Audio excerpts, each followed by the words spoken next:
ಹುಬ್ಬಳ್ಳಿ ಹಿಂದುತ್ವದ ಪರ ನಿಲುವು ಪ್ರಕಟಿಸುವ ಮೂಲಕ ಉಪಮುಖ್ಯಮಂತ್ರಿ ಡಿಕೆ ಶಿವಕುಮಾರ್ ಸದ್ಯದ ಇತರ ಕಾಂಗ್ರೆಸ್ಸಿಗರಿಗೆ ಮಾದರಿಯಾಗಿದ್ದಾರೆ ಎಂದು ಮಾಜಿ ಸಚಿವ ಕೆಎಸ್ ಈಶ್ವರಪ್ಪ ಹೇಳಿದರು. ನಗರದಲ್ಲಿಂದು ಖಾಸಗಿ ಹೋಟೆಲ್ನಲ್ಲಿ ಕ್ರಾಂತಿವೀರ ಬ್ರಿಗೇಡ್ ಸದಸ್ಯರ ಸಭೆ ನಡೆಸಿ ಬಳಿಕ ಪತ್ರಿಕಾಗೋಷ್ಠಿಯಲ್ಲಿ ಏರ್ಪಡಿಸಿ ಮಾತನಾಡಿದ ಅವರು, ಸ್ವಾತಂತ್ರ್ಯ ಪೂರ್ವದ ಕಾಂಗ್ರೆಸ್ನವರು ಹಿಂದುತ್ವ, ಭಾರತೀಯ ಸಂಸ್ಕೃತಿ ಉಳಿಸಲು ಸ್ವಾತಂತ್ರ್ಯ ಹೋರಾಟ ಮಾಡಿದ್ದಾರೆ.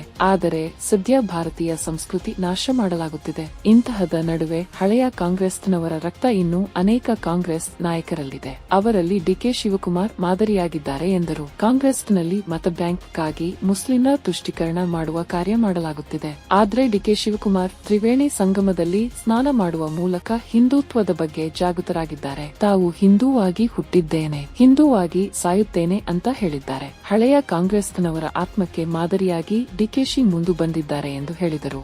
ಭಾರತ್ ಮಾತಾ ಕಿ ಜೈ, ಒಂದೇ ಮಾತರಂ ಅಂತ ಹೇಳ್ಕೊಂಡು ಜೇನುಕ ಹೋಗಿ ನೇಣು ಹಾಕೊಂಡು ಸತ್ತರು. ಅವರೆಲ್ಲರ ಸ್ವರ್ಗದಲ್ಲಿರೋದಕ್ಕೆ ಹಳೆ ಕಾಂಗ್ರೆಸ್ ಇದ್ದಾರಲ್ಲ, ಅವರೆಲ್ಲರ ಆತ್ಮಕ್ಕೆ ಮಹಾತ್ಮ ಗಾಂಧೀಜಿಯೂ ಸೇರಿ ಅವರ ಆತ್ಮಕ್ಕೆ ನನಗನ್ಸುತ್ತೆ ಡಿ ಕೆ ಶಿವಕುಮಾರ್ ಅವರು ಮಾದರಿಯಾಗಿ ಮುಂದೆ ಬಂದಿದ್ರು. ಅದಕ್ಕೆ ಅನೇಕ ಕಾಂಗ್ರೆಸ್ನವರು 67 ಕೋಟಿ ಜನದಲ್ಲಿ ಅವರು ಉಪಮುಖ್ಯಮಂತ್ರಿಗಳು ಅಂತ ವೈಭವೀಕರಿಸಿದ್ರೆ ಪತ್ರಿಕೆಯವರು. ಸಂತೋಷ, ನಾನು ಇದನ್ನ ಟೀಕೆ ಮಾಡಲ್ಲ. ಇನ್ನು ಸಾಕಷ್ಟು ಜನ ಕಾಂಗ್ರೆಸ್ ಹೋಗಿ ಬಂದಿರ್ಬೋದು. ಮಾದರಿಯಾಗಿ ಅವರು ಸ್ಪಷ್ಟವಾಗಿ ಹೇಳಿದ್ದಾರೆ, ನಾನು ಹಿಂದೂ ಆಗಿಬಿಟ್ಟಿದ್ದೇನೆ, ಹಿಂದೂ ಆಗಿ ಸಾಯ್ತೇನೆ. ಇದು ಹಿಂದುತ್ವದ ವಿಶೇಷ. ಹಿಂದುತ್ವ ಕೇವಲ ಬಿಜೆಪಿಯ ಸ್ವತ್ತಲ್ಲ, ಎಲ್ಲರನ್ನೂ ಒಟ್ಟಿಗೆ ತೆಗೆದುಕೊಂಡು ಹೋಗುವುದು ಹಿಂದೂ ಧರ್ಮ. ಈ ನಿಟ್ಟಿನಲ್ಲಿ ನಮ್ಮ ಕ್ರಾಂತಿವೀರ ಬ್ರಿಗೇಡ್ ಕೆಲಸ ಮಾಡಲು ಸಿದ್ಧವಾಗಿದೆ ಎಂದರು. ಇಂದು ಕ್ರಾಂತಿಕಾರಿ ಬ್ರಿಗೇಡ್ ಸದಸ್ಯರ ಸಭೆ ನಡೆಸಲಾಗಿದೆ.